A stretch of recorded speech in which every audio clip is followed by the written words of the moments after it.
ลำบากบ่ลำบากอยู่อดเอาเด้อสู้ๆคลอดออกมาคิดขี้งออยู่บ้างอ่ะขี้งออยู่บ้างขี้งออยู่ทั้งน้องตุ๊กนี่คิดว่าคลอดออกมาได้น้องตุ๊กย่านยังที่สุดอ่ะสมมติว่าได้ลูกออกมาแล้วนี่ย่านเป็นคือแม่เอาเบ็ดไรย่านย่านตัวนี้ว่าน้องตุ๊กนี่เราหนึ่งคือบ่ได้เคยไปกวดเนาะบ่ได้ไปพักท้องให้หมอเพิ่นเบิ่งก็เลยคิดย่านตัวนี้บัดเห็นเป็นคือแม่จะย่านบ่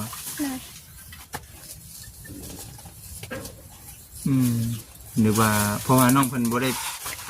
ขับรถจาน้ำ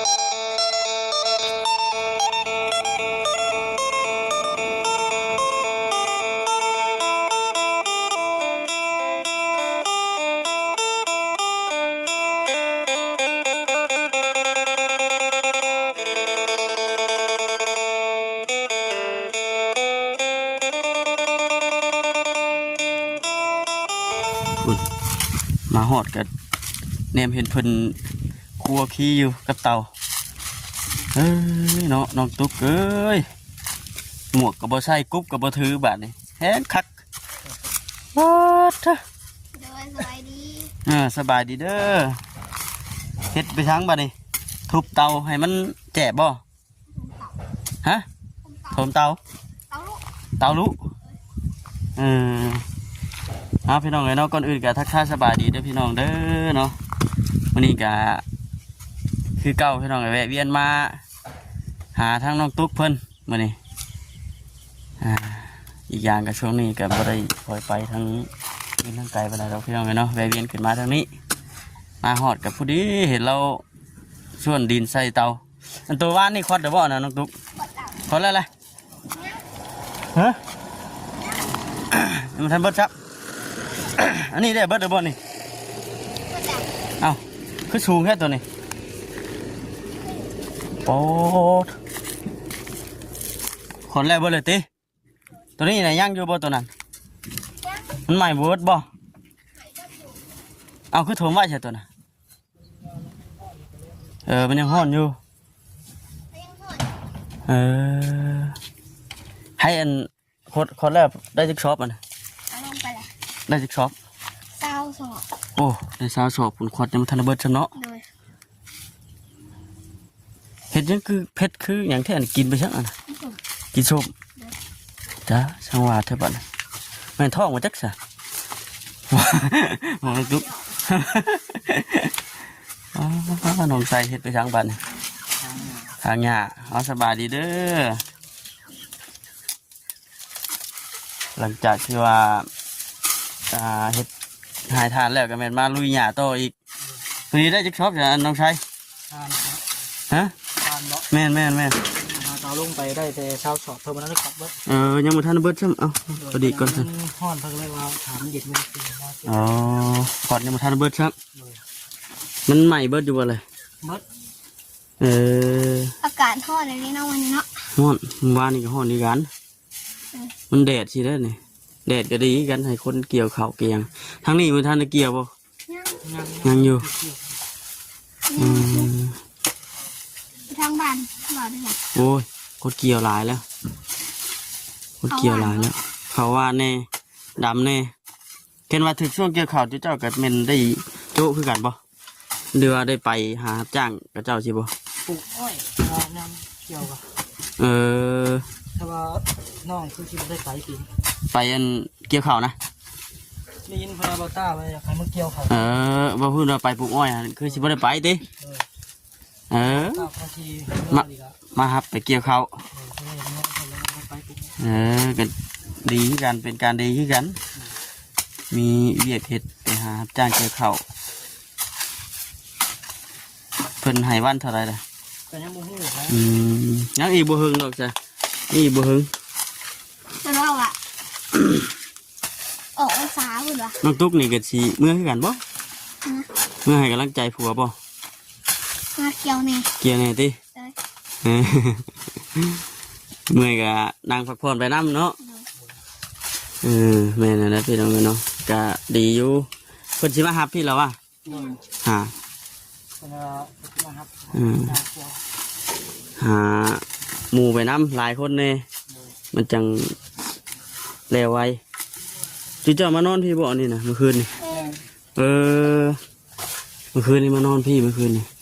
เอ้าอันทางอันว่าไล่เพิ่นเอาเมียมาพี่ละบ่ใช่ เพิ่นเอามาอยู่เลย มาอยู่เมื่อคืนนี่บ่ สาวนี่เป็นคนเชียง โอ้แสดงว่าคนเครื่องคนคลองมาพี่แล้วบัดนี้ กลางคืนมันคือมานอนที่แต่ตอนเช้าวันนี้เลยตั้งแต่เครื่อง พอจะว่าน้องๆเพิ่นจังมานอนอยู่นี่แล้วซั่นนี่เนาะกลางคืนบ่ฮ้อนบ่โทบ่ก็จังสีซี่แท้กลางคืนนี่บ่ปานใดติ ตัวนี้ลมอยู่ ตอนเว้นนี่ห่วย ตัวเล่นก็อยู่ยากนะ อยู่ยากเติบเลยเนาะ มันเป็นสังกะสีเลยพี่น้องสังกะสีแล้วมันยังแหมๆแน่บาดนี่มันอยู่ซ้ำอยู่ฮอดเตาอบพู้นแล้ว แม่ เนาะน้องตุกเนาะ แม่ อยู่บ่ได้แล้วอันตอนเว้นตอนหยังยุงเด้บ่หลายปะโทบ่บ่มีแล้วเห็นว่าเฮาถางเฮาเสียหญ้าเสียตองไปนำสิมันก็สิไข่อยู่ไปทางไหนเบิดเสียมื้อนี้คือว่ามิจรีแท้มัน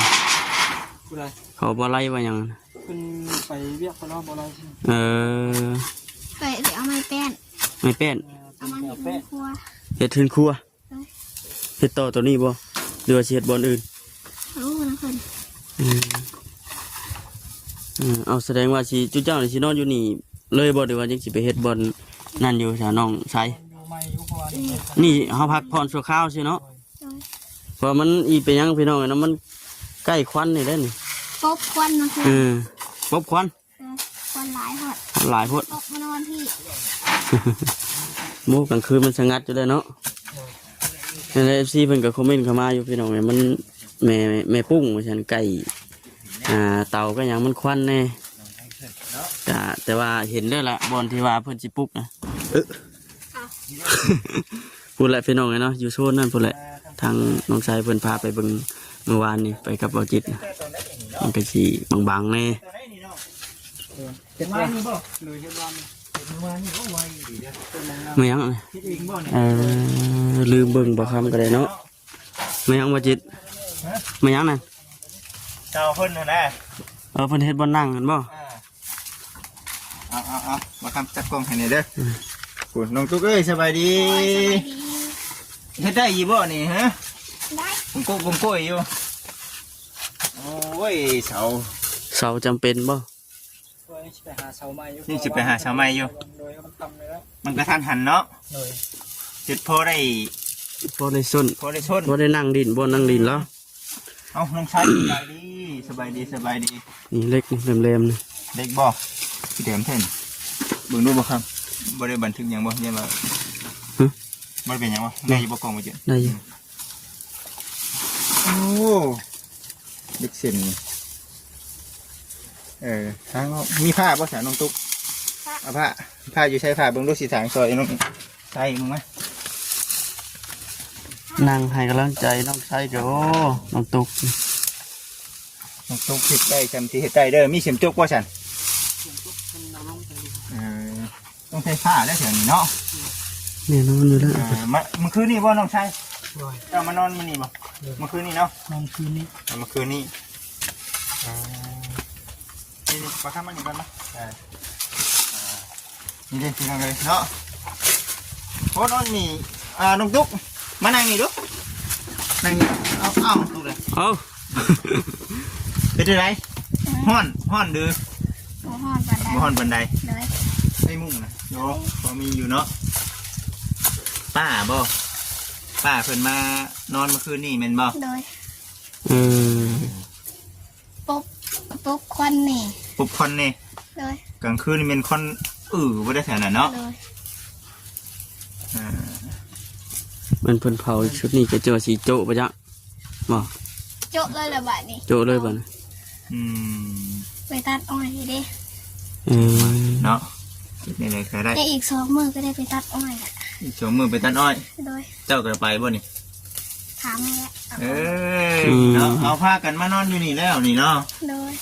พากันมานอนอยู่นี่แล้ว ผู้หลอนก็ของมั่งขึ้น ปุ๊บเมื่อคืนนี้เลย โดยควันแห้งด้วย เอามันบุเปิดมาใส่แถวนี่ บ่ อาสาดปูดิ โดยไว้เลย อืม น้องตุ๊กเอ้ยเนาะ ทางเมืองมัดฝนตกพุ่นเด้อวันนี้มันสิเป็นใดๆมันบ่พาบ่เลย ฝนตกนี่บ่เดือ เปียกแล้วแหล้วเนาะ กลางวินนี่อยู่เนี่ยอยู่มันฮอดเนาะ ฮ้อน เฮ้ยเนาะอดเอานี่แหละเด้อมีพ่อแม่พี่น้องมีพี่เป็นให้กำลังใจอยู่ โดย อันนี้ก็มาถ่ายอัปเดตให้กับFCได้เบิ่งเนาะได้เบิ่งใช้เรื่องข่าวเรื่องน้ำป้าไปใช้มีใช้ ได้ หายกระสอบขาวนะ โดย ข่าวยังไงนะ กระสอบน้อย กระสอบน้อยๆนะ ๆโดย เฮ้ยน่ะมาเบิ่งดูฮะสองผัวเมียบ่นี่นะกระสอบสองผัวเมียพี่น้องเอ้ยเนาะ สอบขาวเพิ่นติ กระสอบข้าว อืม เนาะ ต้องซ่อนของ ข้าวยังนี่ข้าวยังนี่ข้าวเหนียว เหนียว นี่เด้พี่น้องเอ้ยมันจักโลเบิ่งดู ชิดบ่ บ่ฮอดหรอกสิเนาะประมาณ5 หาโล ประมาณ5 เออ ประมาณ5โล บ่ก็ยัง ก็ได้ประมาณ5โล หาลูกอะ ยอมกินเนาะยอมกิน แล้วก็หาตุนไว้นะบ่ได้ก็ได้เนาะ กระเป๋านั้นมันเป็นกระเป๋ายังไง กระเป๋าของสุขะ โอ้กระเป๋าเสื้อผ้า พุบลงมาพี่ดีเนาะ ทักแน่ดีป่ะเนาะ ควันพอดเอาคืน ผ่อนบ้าง โดย ผ่อนแน่ โดย เนาะอดเอาสู้ โดย ๆสู้ๆนี่จะมียังก่อนนี่ผ้าห่มบ่นี่ ห้องคือ ผ้าห่มปูบัดนี้ผ้าได้จ้ะผ้าล่มได้ หาตุ้มตุ้มคือน้อยหนึ่ง เพื่อหน่อยหนึ่งสองผัวเมีย โดย สองผัวเมียต่อผืนหนึ่งนะผ้าปูเอาผ้าปูบนเมนบนอันนั้นได้เนาะบนเมนเชื่อได้พี่ดองเล นี่ ย นะ เนาะ พาปูเอา โดย ผ้าปูเอา แหม่ ลำบากบ่ ลำบากอยู่ ลำบากอยู่ อดเอาเด้อสู้ๆคลอดออกมา คิดขี้งออยู่ป่ะอ่ะขี้งออยู่ป่ะ ที่นอนอยู่ ทั้งน้องตุ๊กนี่คิดว่าคลอดออกมาได้น้องตุ๊กย่านหยังที่สุดอ่ะสมมติว่าได้ลูกออกมาแล้วนี่ ยานเป็นคือแม่ เอาเบ็ดใด ย่าน โอ้ ย่านตัวนี้ ว่าน้องตุ๊กนี่เราหนึ่งคือบ่ได้เคยไปกวดเนาะ โดย บ่ได้ไปพักท้องให้หมอเพิ่น อื เบิ่ง มก็เลยคิดย่านตัวนี้บัด โดย เห็นเป็นคือแม่ เจ้าย่านบ่ โดย หรือว่าเพราะว่าน้องเพิ่นบ่ได้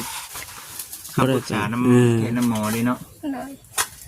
มีแต่กะเดาเอาชื่อเนาะอะไรก็เลย เจ้าย่านเดี๋ยวนี้เนาะ โดย แต่ว่าถ้าหากว่าได้มานี่ก็คือว่าได้พี่น้องเนาะต้องเบิ่งเนาะเบิ่งให้ได้ แต่ว่าสิ่งที่สำคัญนี่สิ่งที่น้องเพิ่นกังวลใจที่สุดนี่คือย่านเป็นคือแม่เพิ่น อืม บ่เป็นน้องตุ๊กบ่เป็นดอกเนาะ โดย เบิ่งเองตัวเองให้มันแข็งแรงคือว่า แม่น โดย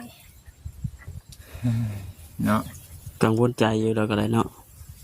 โอ้เอาพี่น้องเอ้ยเนาะอันนี้คือความคิดของทางน้องตุ๊กเพิ่นเพิ่นก็คิดย่านอยู่ตัวนี้นะอดเอาน้องตุ๊กสู้ๆไปเบิ่งผัวเจ้าก่อนเด้อเบิ่งผัวเจ้าก่อนฮึบคุณลุงชัยก็ได้ มาบัดนี้เป็นเตะเป็น เป็นผุนบ่ถ้าต้องชะออกไปน้ำเนาะผุน มันแห้งมันหมั่งก็จะจูดบัดนี้เนาะ ใส่มันเป็นเนี่ยมันเป็นที่สุดเนาะให้มันเป็นมาเสียแต่บ่มีงัวเนาะมีงัวนี่มาให้กินที่มันจะว่ามันสิกินอยู่บ่นี่ เป็นคักเป็นหยังไงสิ อย่างคนนี้ครับนี่ที่มักกินเรื่อง หญ้าพันธุ์บ่คนอื่น แต่ก่อนก็เพิ่นก็เคยมีคนเขามาเลี้ยงมาอย่างนี้ เคยบ่ เออ เพิ่นขอเขามาเลี้ยงนี่แต่ว่าเพิ่นมีสัญญานะ อืม ว่าเพิ่นมีหนังเลี้ยงหลาย ตัวนี้มันนี่หลายเนาะเบิ่งน้องเพิ่นก่อนสิเราไปใส่สั่งโมนะสิ อืม ทางออกบ่ได้บ่นี่บ่เป็นหยังเนาะนี่เนาะ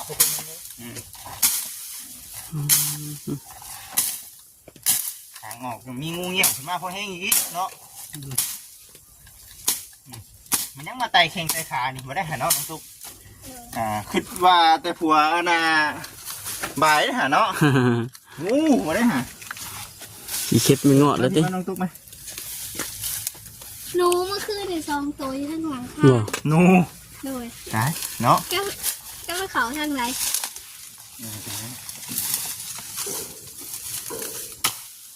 แต่มันปิ้งเลยเนาะ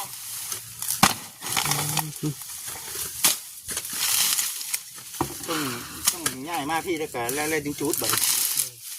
มันใกล้เท่าน้อยเนาะมันแหบเป็นได้เชิญน้องตุ๊กแค่แน่แล้วว่าเจ็บหูเจ็บเขียว ยัง ยังอยู่ ไข่เมื่อคืนนี่ คือว่าหายเจ็บหูเจ็บเขียวจนหาย ก็ถึงว่าแห้งมันไม่สุดได้แล้ว ให้มันแห้งมันตายข้างในก่อน ต้องแห้ง ให้จุดมัน ดึงจูดได้ต้องกระสือกันบ้านว่าเธอที่ประโยชน์ใช่ไหม อืม ถูกแล้ว ขาวที่บอกกิน ฮะ ขาว ไป เปล่า บอกเนาะ สาวมึงจ้างมาตากแดด พากินข้าวแล้วป่ะเชิญน้องชายมัน โดยกินแล้ว กันยังมันนี่ กินกับต้มน้ำมัน ต้นไม้เมื่อวานนี่แกงไม้ แกงไม้ไม่ได้ต้มน้ำไม้มันทุกเนาะ เลย เออ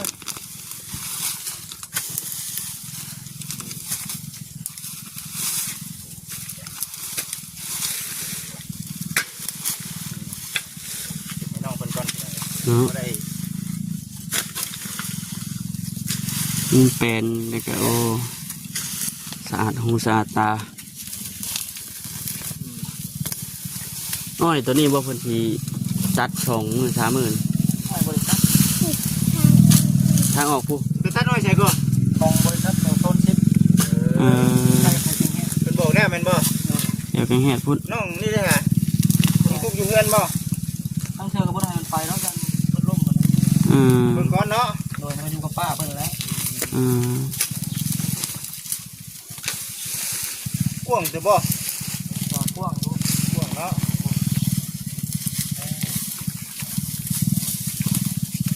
บ่ได้นะพี่น้องเอ้ยเนาะบ่เฮ็ดแบบบ่ได้บัดนี้เนาะต้องได้ทำงานเนาะ โดย ทำมาทำงานก็บ่ได้นี่หรอกอ่า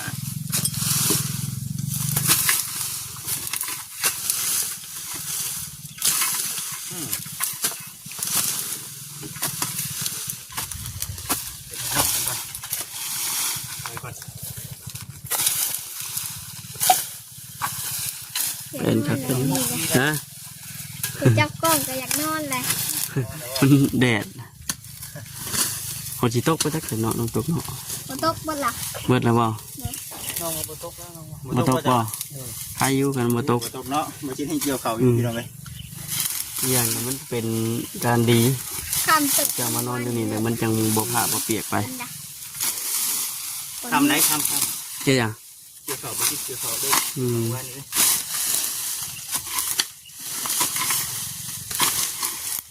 ทางนี้ ที่เอา2 คนนะคือว่าเป็น โอ้ยตะโกนทำไงทำไงนี่ทางตัวอื่นเพิ่นมาซอยมัน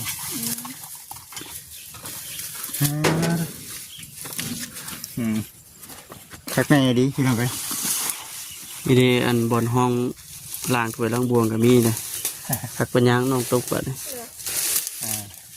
เป็นแผ่นอยู่นี่เนาะน้องชาย โดย ยามแรงมันล่มมันเปื้อใช่ไหมเนาะ ได้บ่ได้บ่ โดยครับ ทางออกพี่น้องเลยเพราะว่ามัน หกเนาะเหงาหยาบใหญ่ๆนี่เลยคือ หญ้าพันธุ์หญ้าหวานเนาะ ไม่ได้ปลูกแล้วว่านี่ โม อืม พอปลูกแน่เนาะ เกิดมาจากธรรมชาติ เกิดจากธรรมชาติได้นี่เนาะ ช่วงก่อนๆนะยากระสีที่เราตัวทุกคืนนี่ก็ โอ้ขาได้บ่นี่ ผ่าแล้ว อืม ตัวมันน้อยมันยังเล็กมันเกิดขึ้นไว้ อืม ยาพวกนี้เป็นยาพวกเก็บน้ำดีแล้วเกิดไว้ อืม ติดยาให้กระตายเนี่ย อืม อยู่บ่ พวกนี้นะถึกจะแบบตายเนี่ย ได้ง่ายแมันบ่ เนี่ยเพราะว่าตายเพื่อกระตายได้ใบแต่ยังเพิ่นหักไม่อยู่คือเก่า อันนี้ได้ อืม เออทางหย่อลุงเห็นมันเป็นพี่น้องเอ้ยตัวนี้ เนาะมันก็เป็นตานั่งดินได้แบบนี้เนาะ โอ้มันจะมุยยุงนี่ยุงด้วยใช่ไหม ก็มีกับธรรมดาอยู่ อืม ที่มีหลายมันช่วงฝนตกนะ ช่วงฝนตกเนาะ แม่น คือมันแดดมันอย่างที่กระโปรงนั่นปานใดติยามแรงนี่ก็สิคักอีกแบบนึงพี่น้องมันสิแปดเบิดเด้อเถิงนี่มันมืดย้อนอันปลาอ้อยบางที่เด้อนี่มันก็คือแบบได้แบบนึงหั้นนะ ใส่น้องคนก่อนถึงนี่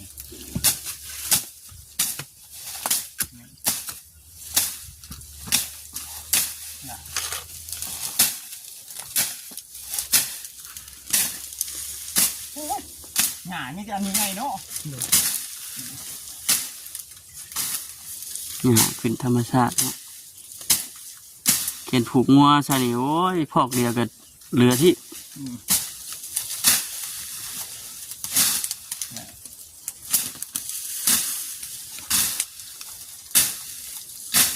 แต่ตอนมันก็ไม่ลายแล้วเขาจะเอามาเกี่ยว เออ เกี่ยวมาให้วัวอะไรเป็นแตก อันนี้ป่ะ เกี่ยวแล้วมันแตกขึ้นไหมบ่ แม่นมันแตกนอกแต่มันทำให้ไหม้แต่ก็ใหญ่กว่าเก่า อืม ที่กันนิดหน่อยนึงเนาะ แม่น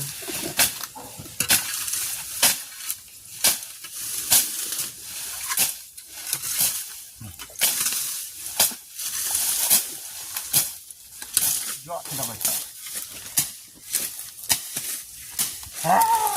ปลามันแห้งแบบนี้ ยอดบัดนี้เมื่อยทั้งทุกเลยเมื่อยอยู่ เขาอยู่ป่ะ เข้าพักดีผู้เป็ดเนาะบัดนี้ อืม เกือบถึง ใช่แล้ว ไม่จอด ท่านี้ ไปเฮ็ดได้ได เห็นได้ อันคืน พันพื้น เลย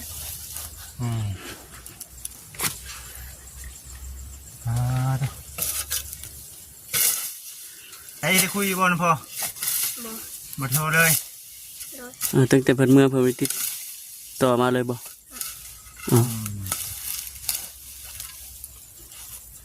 บ ทคอยได้คุยน้ำทั้งไทยน้องจุกเนาะพ่อแม่เอ้ยได้ทักดินน้ำอยู่บ่ โทรมาเมื่อคืน โทรมาอยู่บ่ ปากก็ได้ตามเมื่อคืน เอ้า เจ็บหู เจ็บหู เลย เจ็บหูปากบ่ได้ เอ้า เดี๋ยวว่าเจ็บปากแล้วก็ยังปากบ่ได้ เนาะ ต้องเจ็บแขวนี่ เจ็บเขียวน้ำแน่ไปฉันเมื่อยบ่น้องชายครับเมื่อยพักผ่อนนั่งพักผ่อน ผ่อนก่อนก็ได้ ก็ได้โอ้ยมึงเนี่ย อ๋อเป็นเครือ